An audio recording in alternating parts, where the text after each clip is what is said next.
Bismillahirrahmanirrahim.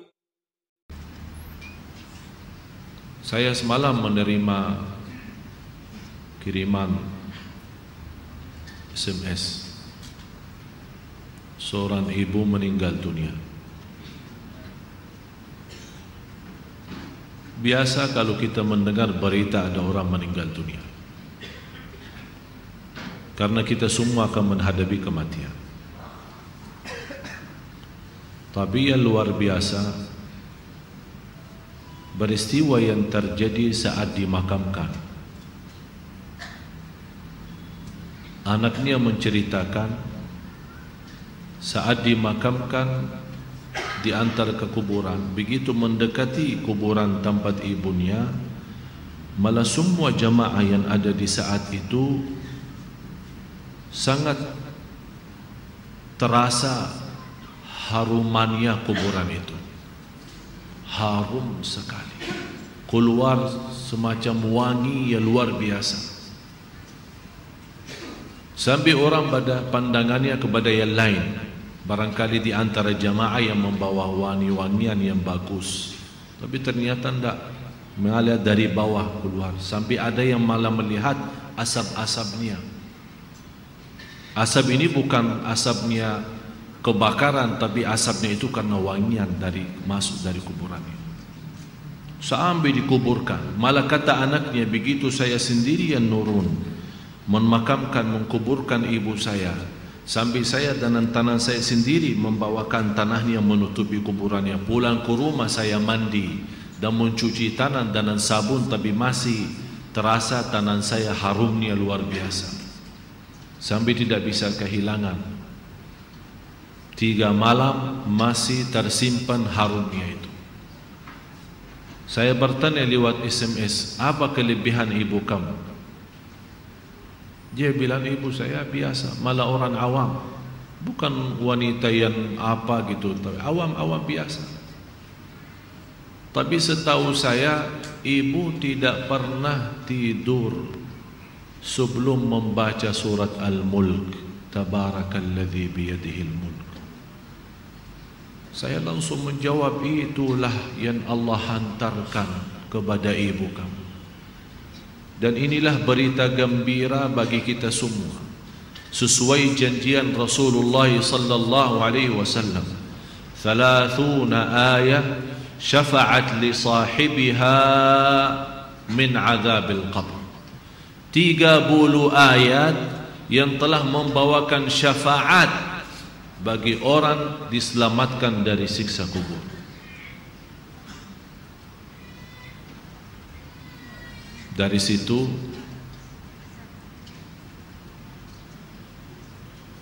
seperti kebiasaan, ambil wudu, saya witir duluan, kemudian tidur. Apa yang saya lihat dalam mimpi? Bapak ibu, yang saya lihat diri saya sendiri di dalam kubur. Sangat gelap, ngeri, malah terasa seramnya luar biasa, sampai tidak bisa saya bayangkan di saat itu. Tapi tiba-tiba sampai saya di situ merasa ketakutan dan kesepian, muncul sebuah cahaya di dalam kubur sendiri itu, dan saya berteriak, siapa kamu yang membawa cahaya itu? Dia langsung sendiri cahaya berkata, saya surat Al-Mulk, Tabarakalladzi biyadihil mulk. Saya sendiri di malam itu tidak sempat membaca. Saya bangun kaget, saya ambil wudhu lagi dan membaca surat Al-Mulk, baru saya tidur lagi. Saya memberikan nasihat kepada semua jemaah yang hadir, tolong sampaikan pesan ini. Jangan tidur belum baca surat Tabarak, karena kita tidak tahu kapan saatnya menghadapi kematian.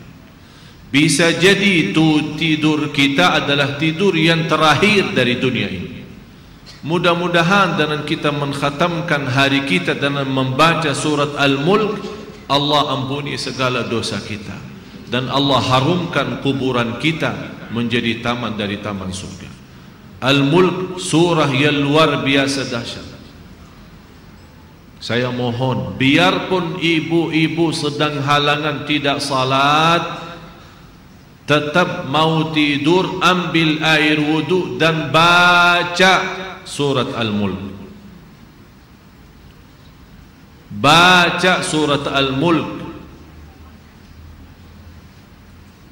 Siapapun kiainya, siapapun ustaznya, siapapun dokter yang melarang kita sebagai wanita membaca karena lagi halangan, saya sekarang berkata, ibu-ibu sedang halangan, baca surat Al-Mulk. Karena saat kematian tidak akan bisa membedakan kita lagi suci atau lagi halangan, mati-mati.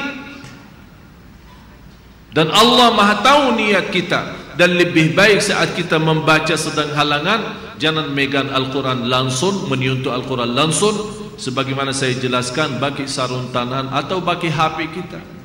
HP kita yang isinya Al-Quran, buka surat Al-Mulk di HP kita dan kita baca. Karena di situ Anda bukan megang Quran tapi megang HP. Begitulah kita rasakan.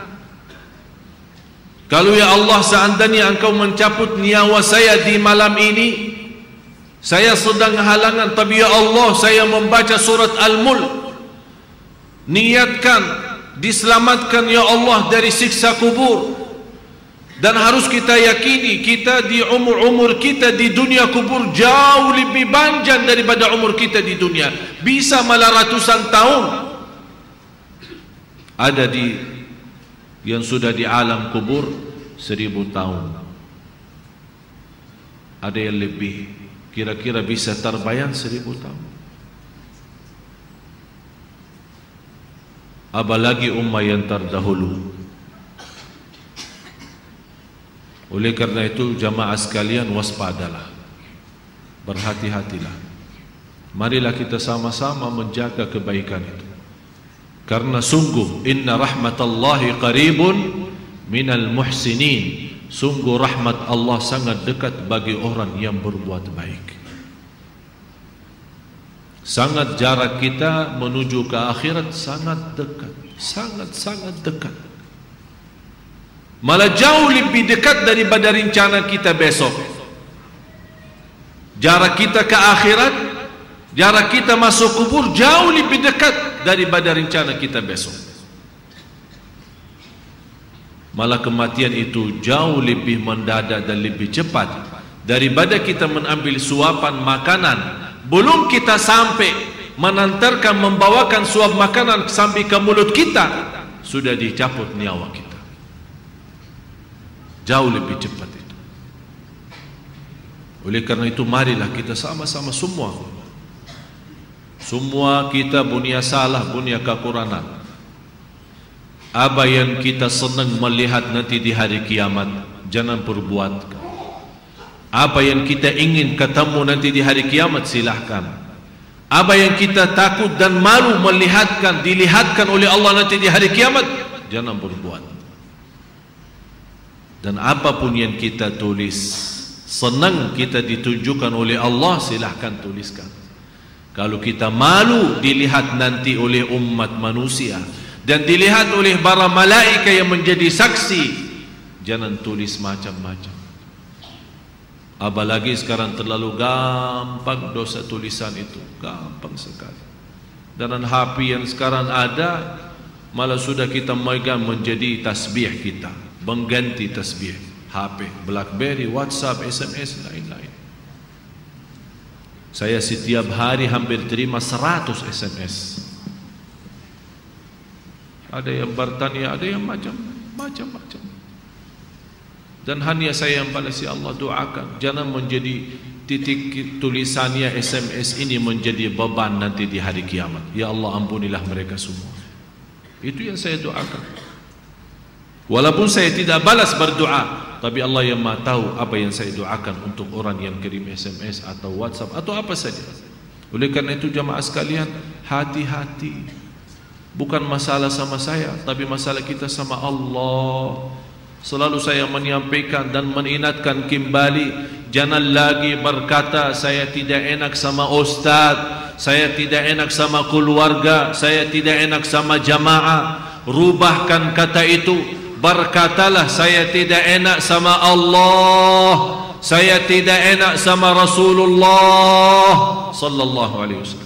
Kalau memang kita ingin diselamatkan oleh Allah di akhirat, bagi saya dunia ini biar kita susah sepanjang hidup kita sampai mati susah, masih jauh lebih ringan susah dunia daripada nanti susah di akhirat. Harus menjadi tujuan kita akhirat, bukan dunia. Akan Allah datangkan dunia dan akhirat. Ya ayyuhalladzina amanu taqullaha wal tanzur nafsun ma qaddamat li ghad wattaqullaha innallaha khabirun bima ta'malun. Orang beriman, bertakwalah kepada Allah dan lihat masing-masing apa yang kita bawa nanti untuk hari esok, hari kiamat.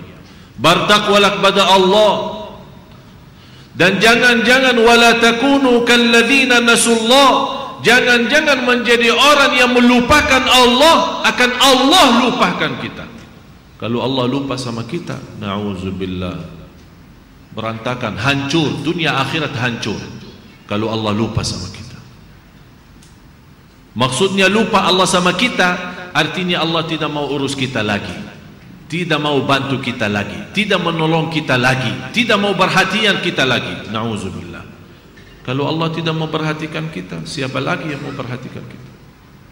Kita semua tidak punya Allah yang maha adil selain Allah, tidak punya Tuhan yang maha kasih sayang selain Allah, tidak punya Tuhan yang maha mengampun selain Allah. Biarpun dosa kita sepenuh bumi, tapi kita datang kepada Allah dengan ikhlas dan yakin diampuni dosa kita, dan kita berbuat kebaikan semampu kita, akan Allah ampuni dosa kita semua, biarpun dosa itu sepenuh bumi. Begitulah indahnya kasih sayangnya Allah. Mudah-mudahan semua yang hadir Allah bukakan hatinya, diberikan petunjuk kepada jalan yang benar, disucikan lahir batin, dikuatkan lahir batin agar senantiasa setiap hari meningkat iman, menaikkan takwa, menjadi orang yang berilmu dan beramal salih, agar senantiasa setiap saat, setiap waktu kita mendapatkan karunia rahmat Allah, karena sungguh rahmat Allah sangat dekat bagi orang-orang yang berbuat baik. Al-Fatihah.